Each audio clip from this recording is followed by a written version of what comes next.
came upon someone deserving of my time. My name is Donald Cramp. I am a 44-year-old Savannah, Georgia commercial architect. Sitting in my home office staring at an email from my 12-year wife. Kendra was allegedly on an Arizona yoga vacation. The timestamp shown was 11:22 p.m., her hour. I have your inheritance entered into my own account. Better this way. A hazy picture was included. Woman and some lad on the balcony sporting a beard. Sunset behind them, wines in glasses. Her smile was unlike any she had produced in years. I closed my laptop and moved to the kitchen, filled a glass of water, looked out at the backyard we had rebuilt 3 years ago. I had created a stone road along the margins of her hydrangea garden. All that labor for a house she evidently had no plans to return to. That money, $587,000 from my Aunt Elaine, was not only money. It stood for the woman who had taken me in following the death of my parents when I was 14, who had worked double shifts at the hospital to help me through college, who had left everything to me with one straightforward note. Create something that will last. I turned to check my phone. Not one missed call or text asking whether I had read the email. Just silence, as she had already progressed into her next existence. For months, the indicators had been there. Yoga getaways from Kendra had becoming more frequent. 2 days turned into 4 weeks of exploration. Her phone stayed face down on the tables. Password changed. Shortened conversations. She had strange inquiries concerning the inheritance 3 months ago, regarding exactly where the money was, which accounts, whether we should diversify where it was housed. I nodded and remarked I would consider it. I restarted the laptop, went over the email once more, and saw she had just declared theft, not even bothered with a hello or my name. In answer, I typed 6 words. 210, thanks for informing me. I closed the laptop, finished my drink, and headed to bed.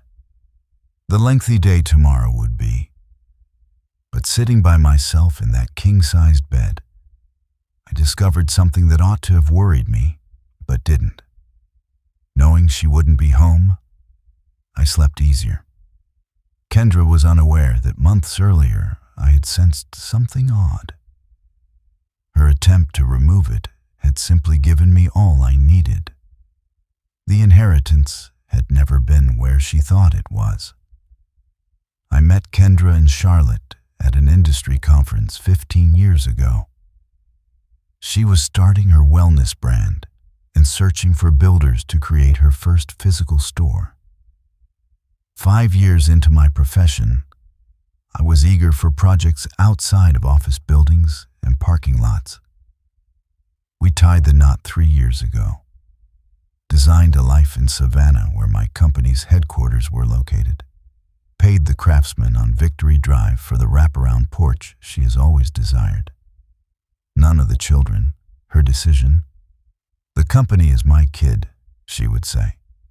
I see. My structures were mine. For 8 years things were good. I designed. She developed her brand of wellness resorts and natural goods. We traveled. Dinner gatherings were something we hosted, looked good both in person and on paper. My Aunt Elaine then fell ill. Cancer, quick and cruel. I left for 6 months in part to look after her in Atlanta. Kendra twice visited. Hospitals bring me down, she said. I held back on pushing it. Elaine left everything to me when she passed away at 346. The monetary surprise shocked me. She had invested so deliberately throughout the years, something I never knew. Kendra also seemed startled, instantly drawn in ways she had never been in for our financial planning. One evening during supper, she advised, "We should put it toward expanding the business. She intended to say her business. I have to consider Elaine's preferences. I said the first crack came from that, though small, noticeable. Others came second. Kendra began flying more for supplier visits and research trips. Her calls grew shorter, usually with voices in the background that silence when I questioned who she was with. Frank, our neighbor, dropped by one afternoon while Kendra was at a team retreat in Sedona. He mentioned casually when he saw someone dropping her off last week. Late, not at all like this, thought you were away from town. Had I been? 3 days of meeting in Boston. I appreciated the baked bread his wife had forwarded. Just put it away. I never asked questions. Then followed the password modifications. Locked banking apps never seen before. Talks regarding money that stopped suddenly when I posed particular inquiries.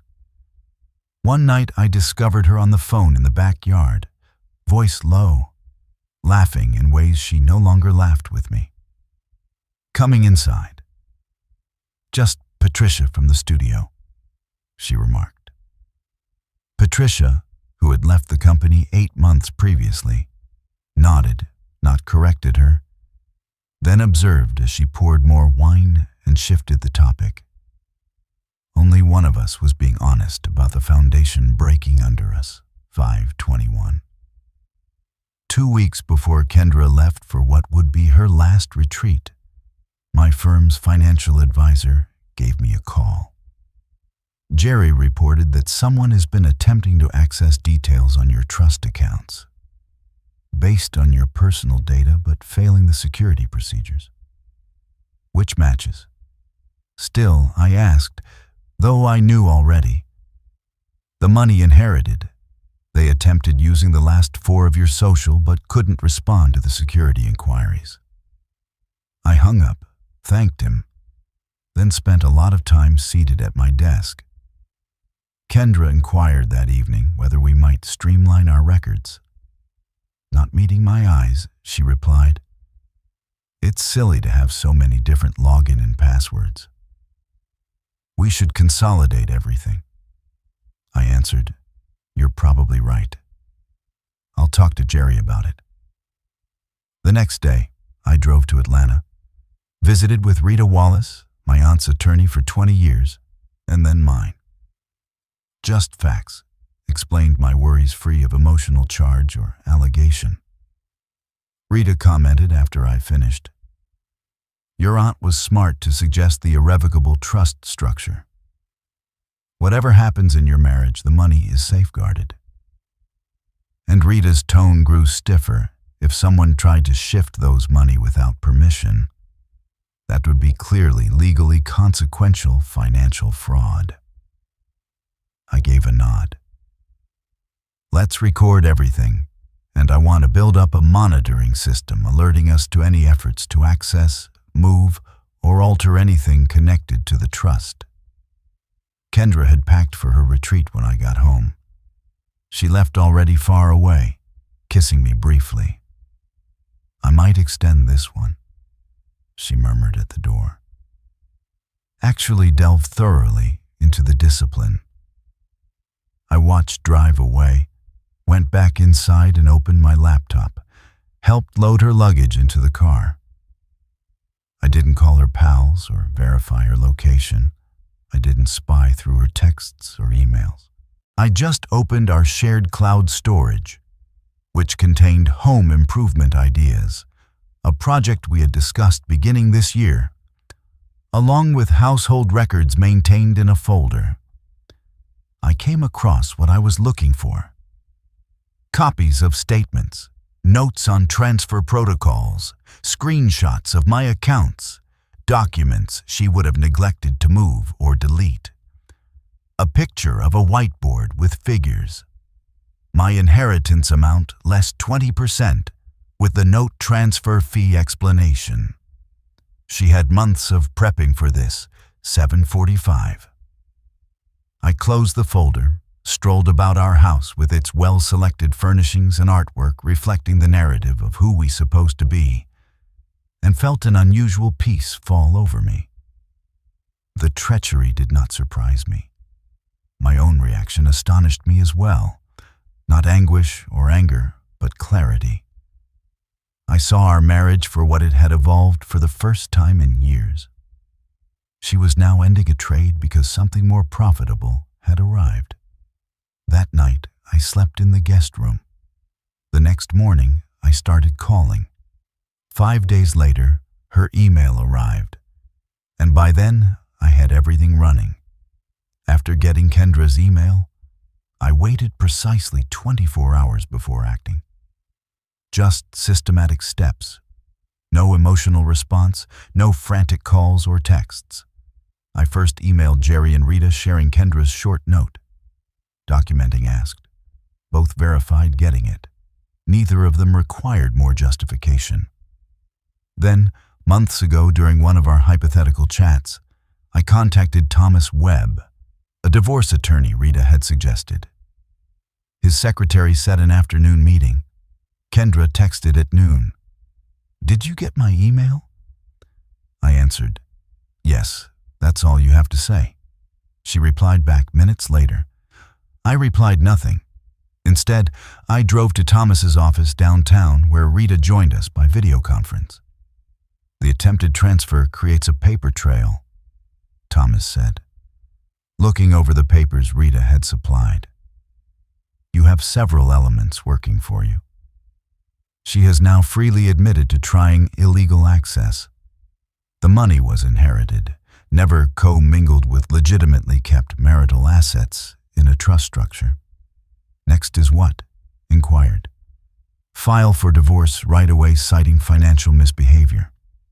When fraud is involved, Georgia isn't a no-fault state." Before leaving his office, I signed the papers. 4:30 p.m., my phone rang. Kendra's name shone on the screen. When I responded, she said, "You're young." No greeting. "Not sure how you are doing. This isn't hard at all. I agree as said. Let us then be grown-ups about this. The money has already been shifted. Fighting it will simply cause more to be drained through legal bills. You are lodging somewhere." I changed the topic and asked. She stopped and went off balance. "What then counts?" "Just interested in where home is currently." "Donald, concentrate. We ought to go over the financial plans. I have my attorney creating settlement documentation. Keeping this tidy will be better for both of us." "Your lawyer is?" I inquired. "Lawrence David. He is already overall evaluating everything. I jumbled the name down on paper." "That's quite useful. Mile, thank you." "You even pay attention? This isn't tough at all. You previously mentioned that." I maintained a quiet voice. "I value your want for simplicity." Still another stop. "You're doing what?" "Nothing yet." Starting to get comfortable with the concept.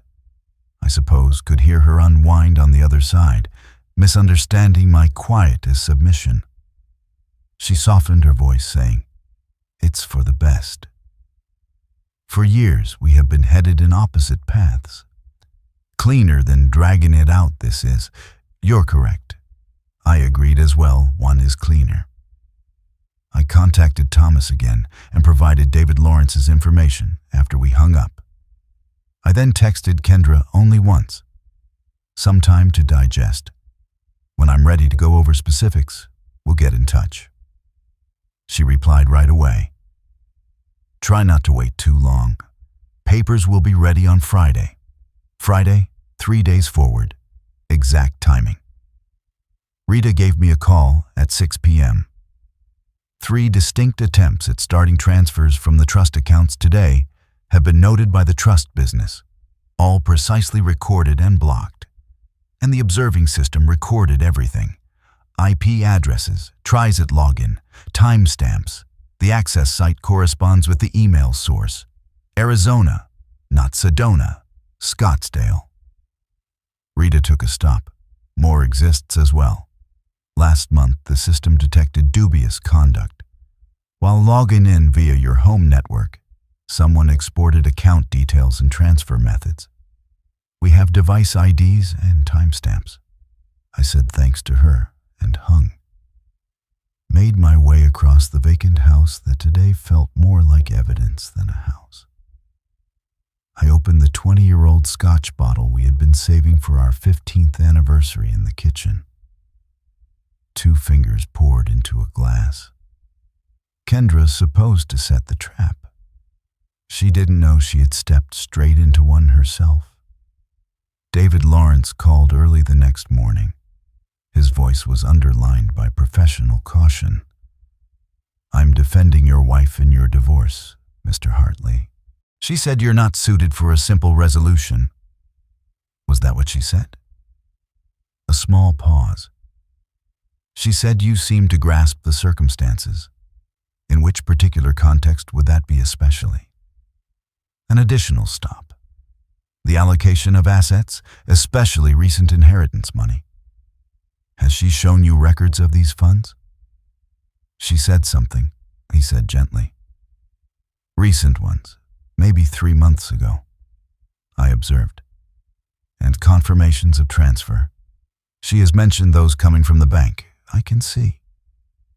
Maintained a neutral tone of voice. "Has she additionally discussed the inheritances arrangement?" "Legal impossibility of what my late aunt is claiming to have done. Irrevocable trust she formed. Calm, Mr. Lawrence. Before you go forward, I advise you to confirm the material you have been given. My attorney will forward pertinent records to your office today." I drove to Brightstone Bank, where Kendra and I had held our personal accounts for years after hanging up.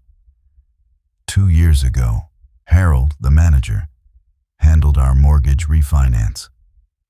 I said after he greeted me into his office, "I have to check current activity on all joint accounts."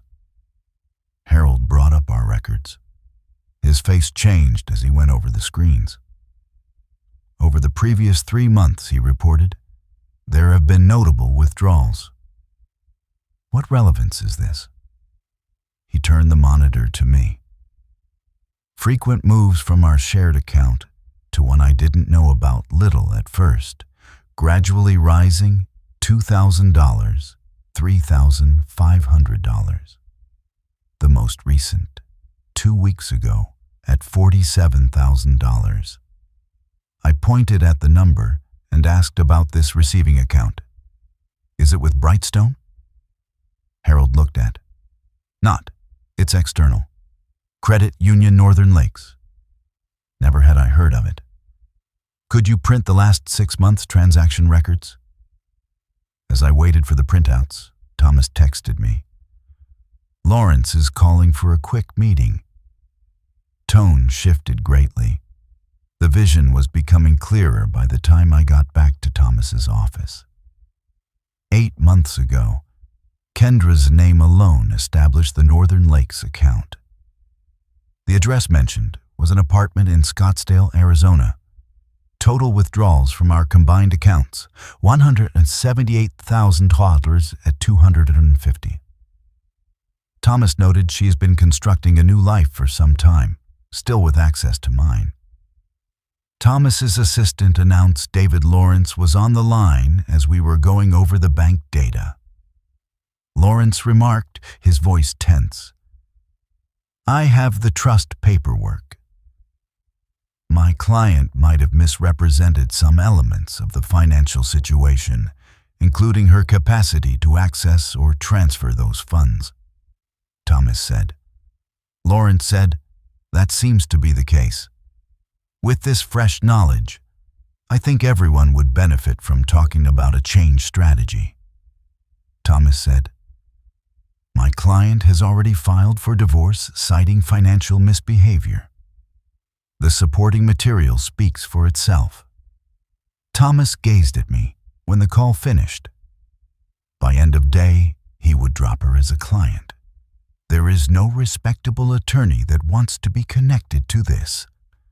Regarding the actual money she took from the joint accounts, We will include it into the file.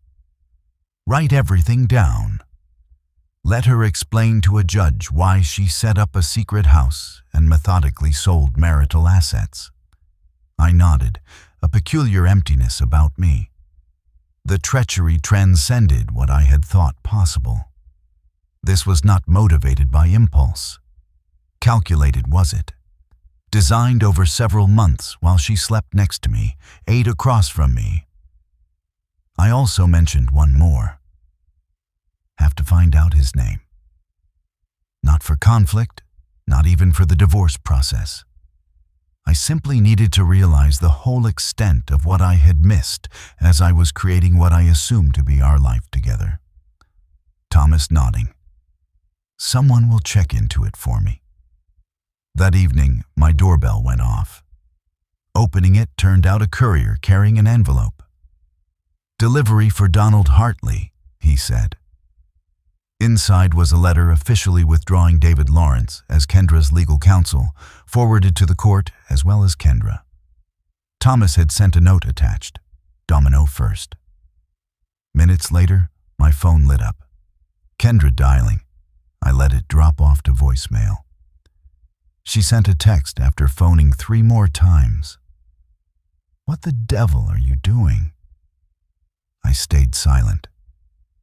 The trust business had finished looking at the access attempts. I was eating a sandwich at the kitchen counter when Rita emailed me with a subject line just reading, "Update." Over 3 months, they recorded several illegal attempts, all noted in thorough logs, including IP addresses and timestamps. The report was included together with proof they had sent the problem to their legal department for possible criminal inquiry. Rita wrote, "No action needed of yours right now. Be advised, though, that this road is now available." I passed all of this to Thomas. Not too far after 9 p.m., another Kendra text. "We must talk right now," I answered. "Via your new attorney when you have one. You have totally overreacted." Sent that email, I became enraged. I hardly moved anything at all. The access records reveal nothing like that. A long silence before her following words. Whose access records? Rather than responding, I asked one question. By whom is he? 20 minutes elapsed. Lastly, this not relates to him. Title?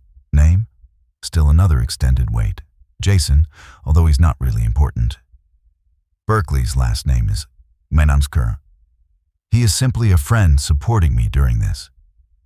You're emphasizing the incorrect issue. I did not reply anymore. Rather, I looked the name and discovered, from his LinkedIn profile, a Jason Berkeley, former investment broker who teaches at a yoga studio in Scottsdale. Left the financial industry 3 years ago in quest of more meaningful relationships. I visited Frank, our neighbor, early the next morning. I started with the man you saw dropping Kendra off. Could you find him once more? Frank nodded languidly. Drives a gray Tesla, tall man with beard. I showed him a Kendra email picture. These him? He gazed at the picture, squinting. Indeed, that man is the one. Perhaps 5, 6 times when you were en route here. I thanked him and asked whether he will be ready to offer a statement, 1952. He agreed right away, without thinking. Thomas picked up at 11 a.m. We have a problem. Kendra brought Philip Barnes on staff. Barnes was known for aggressive divorce litigation, costly yet efficient. To challenge the allegation of financial misbehavior, he has asked for an immediate hearing. Thomas adds his client has proof all financial decisions were decided upon and discussed. The hearing is set for when? Monday early in morning, 3 days apart. I kept thinking about the Scottsdale apartment. The account from the Northern Lakes the man called Jason, who had stayed in my place while I was abroad. I said, Let's give Barnes something to consider. Thomas delivered a package to Barnes's office that afternoon with copies of everything. The trust access logs, bank records revealing methodical withdrawals, Scottsdale apartment contract, Frank's notarized affidavit on Jason's visits, and screenshots from Kendra's home improvement ideas folder displaying her notes on how to access my accounts. By 5 p.m., Thomas got a call from Barnes asking for a quick meeting to go over settlement choices. "He's seen enough," Thomas said to me later. "Offered a clean split. She keeps what she already took, makes no further claims. You keep everything else, including the house and full inheritance." "Counter," I said. "She signed a non-disclosure agreement and returns half of what she took out of joint accounts." 2120 Thomas R. Eyebrows. "I don't pursue the fraud angle. You could receive more. I have no desire for done." When Kendra and her lawyer arrived at the courthouse early morning, what would have been our emergency hearing, Thomas was waiting with a settlement agreement already. No judge, no Barnes public spectacle. Thomas described the terminology while I waited in the consultation room. Kendra would repay in 24 hours $89,275, half the money seized from shared accounts. She would not assert claims against any other assets or the bequest. She would sign a non-disclosure agreement forbade from talking about our marriage or divorce with anyone. In return, I will not pursue any fraud charges pertaining to the attempted trust fund misappropriation. I could see her expression when Thomas turned over the evidence file, pictures, quotes, account logs through the glass walls. Her look changed from defiance to astonishment, something like defeat. She swiftly turned away, then looked toward the room where I sat. Barnes went over everything, bending close to whisper in her ear. She nodded leisurely. 10 minutes later, they came inside the room. "My client approves the terms," Barnes said formally. Thomas slid the acceptance over the table. Kendra signed determined but shakily without reading it. I signed my share and then passed a separate envelope across to her. She said, the first words she'd spoken, "What's this?" "The passwords," I remarked. "To the cloud storage house alarm, everything else you might need to get whatever you left behind." Her eyes finally locked with mine, looking for either wrath or success. Searching neither, she seemed more bewildered than I had ever seen her. "It was never about money," I added softly. "That would have been less complex." Barnes, encouraging to stand, touched her elbow. She never turned around as they went and held the envelope. 6 months later, I sold the house on Victory Drive. Too many vacant rooms, two memories to cover in 2336. The young family with twins who were new owners enjoyed the hydrangeas along the stone path and the wraparound porch. I bought less furniture, maintained less stuff, moved to a loft in downtown walking distance to the office of my company. Rita helped me arrange my aunt's legacy into a basis for architectural scholarships for children bereaved of parents. The selection committee connected with a 17-year-old South Georgian girl whose essay on creating environments that heal spoke to them. Elaine would have loved her, Rita remarked when we received the scholarship. I thought about my aunt often. Her practical wisdom, her insistence that making something meaningful required equal parts vision and vigilance. One afternoon, while gathering mail in my building's lobby, I came upon an envelope without a return address. Inside came a brief note and precisely $8,927 and 75/100 dollars, the remainder of my owing debt. Not only the money, no signature, none required. That evening, I strolled down to the riverbank where Kendra and I had once discussed starting a health center I would build, she would run, a dream long dead before our marriage. With the check still in my pocket, I watched cargo ships pass from a bench at 24:59. I would post it into the foundation account tomorrow. Still another grant, still another opportunity to create something maybe long-lasting. My phone hummed with a Jerry text. Dinner is still waiting for 7. Include that architect I mentioned. I gave my watch a quick look. Just enough time for change, stroll home, and head to the dinner. Just enough time to make the yes, whatever decision. I texted back on my way to face the evening. Strongest reaction to betrayal sometimes isn't retribution. Rebuilding is what I'm doing.